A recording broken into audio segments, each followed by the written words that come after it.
¿Qué tienen en común un rebozo y una palapa? Antes de revelarles la respuesta, les invito a que pensemos juntos en un término que se ha vuelto muy familiar en nuestra habla cotidiana, muy común. Me refiero a la globalización.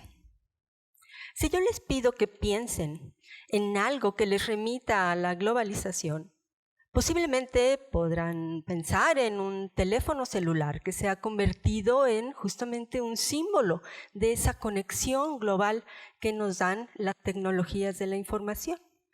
Alguno de ustedes tal vez podrá pensar en una cadena de hamburguesas. El caso es que solemos considerar a la globalización como un fenómeno reciente y que está más ligado a la economía que a la cultura. La palabra clave de la globalización es conexión. Una conexión a un nivel muy grande entre continentes, entre regiones y países.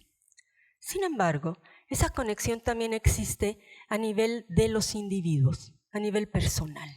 Como cuando algunos de ustedes tal vez juegan a sesiones de videojuegos con contrincantes o con compañeros que están en otros países, ¿no es verdad? Lo que me gustaría es que reflexionaran conmigo de que posiblemente no están tan ciertos, no saben tanto de que la globalización es un proceso bastante que podemos remitir a muchos años atrás y que México, este país, ha tenido un papel fundamental en este proceso. Mi intención es que juntos podamos analizar la capacidad de transformación de las culturas que tiene justamente la globalización, justo a partir de las conexiones entre individuos, ¿sí? Conexiones de gustos, de ideas o de conocimientos. Para responder a mi pregunta, ¿sí? Hay un tipo de rebozos que tienen unas manchitas blancas, ¿sí? Que son muy populares en general. Ese tipo de rebozos tienen en común con las palapas que su origen es asiático. Sí, más precisamente del sudeste asiático, de Filipinas y sus alrededores. Seguramente recordarán en sus clases de historia que México, durante el periodo virreinal, era llamado la Nueva España. Tal vez podrán también recordar que las Filipinas formaban parte de ese virreinato. Hay autores que afirman que a partir de esa relación entre México y Filipinas se dio la primera globalización. Y esto ocurrió hace ya casi 500 años, es decir, medio milenio. ¿Sí? ¿Por qué se dio por qué se nombra a esa relación como una primera globalización? Pues porque a partir de esa relación se concretaron una serie de intercambios, ¿sí? Y de relaciones comerciales que afectaron a todos los continentes.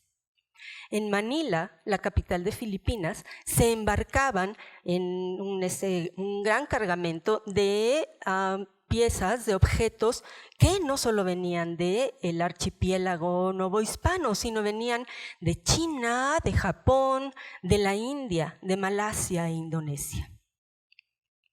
Este precioso cargamento era embarcado en un galeón, que para la época era el barco más grande que existía. Y hacía una travesía que podía durar meses hasta llegar ¿a dónde? A Acapulco, en las costas del sur de México. En Acapulco era desembarcado y a su vez transportado a lomo de mula a las grandes ciudades como México o Guadalajara, pero también llegaba a pequeñas villas e incluso a comunidades. telas y más telas, de sedas preciosas o de algodones, sí, que estaban bastante de moda, por cierto, durante la época, eran traídas y eran muy apetecidas aquí. Junto a ellas venían marfiles, venían lacas, porcelanas, pero también venían las especias como el clavo, la canela o la pimienta, que se integraron muy bien a nuestro paladar, ¿no es cierto? La plata mexicana que salía justamente de nuestras minas era a su vez embarcada en el mismo galeón para hacer el recorrido de regreso y pagar por esas mercaderías que venían para acá. Esa plata era muy apetecida también en toda Asia. Acompañando ese cargamento iban personas, por supuesto, que muchas de ellas se quedaron en el archipiélago, se adaptaron y de hecho compartieron no nada más sus gustos y conocimientos, sino sus prácticas.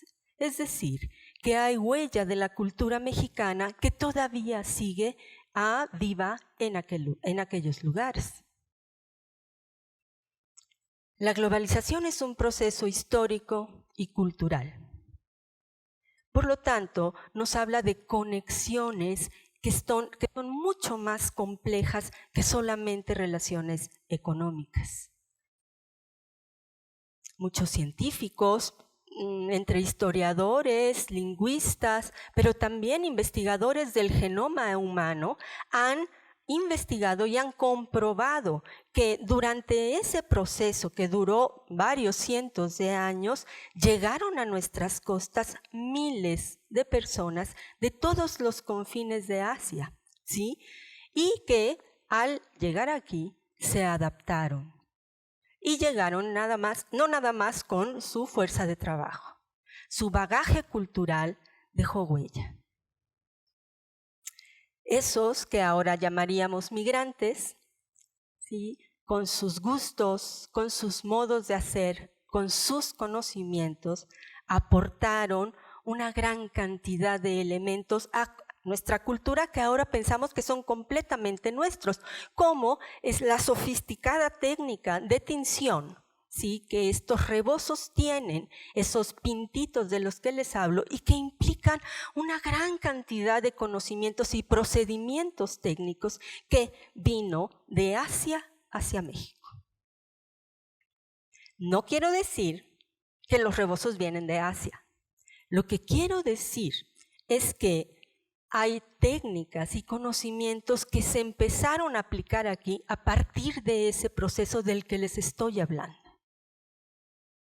Este no es un fenómeno exclusivo, ¿no?, ni mucho menos. Es parte del proceso de la diversidad cultural que ocurre en todas las regiones, también en Hispanoamérica, porque podría ser distinto. El paliacate, por ejemplo, que es tan popular, cuyo origen está en la India. O tal vez el mantón de Manila, que es una prenda tan tradicional del sur de España, es un regalo también de las Filipinas. Y con esos ejemplos puedo añadir muchos otros, ¿sí? El comer mango con chile o con limón,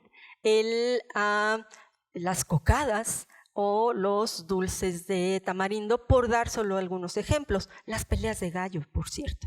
Quiere decir que en toda Hispanoamérica tenemos huellas, tenemos pruebas de que esas tradiciones que consideramos que son completamente locales, ¿sí?, sus raíces vienen de regiones mucho más lejanas. Para concluir, me gustaría dejar un par de ideas. Muchos investigadores han hablado del mestizaje y de la diversidad cultural como algo solo ligado a la imposición colonial hispánica, ¿sí?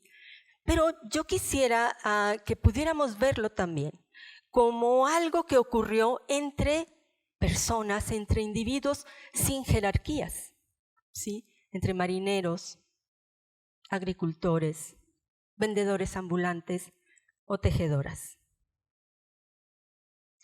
La cultura es un artefacto humano, producto de miles de interacciones durante miles de años.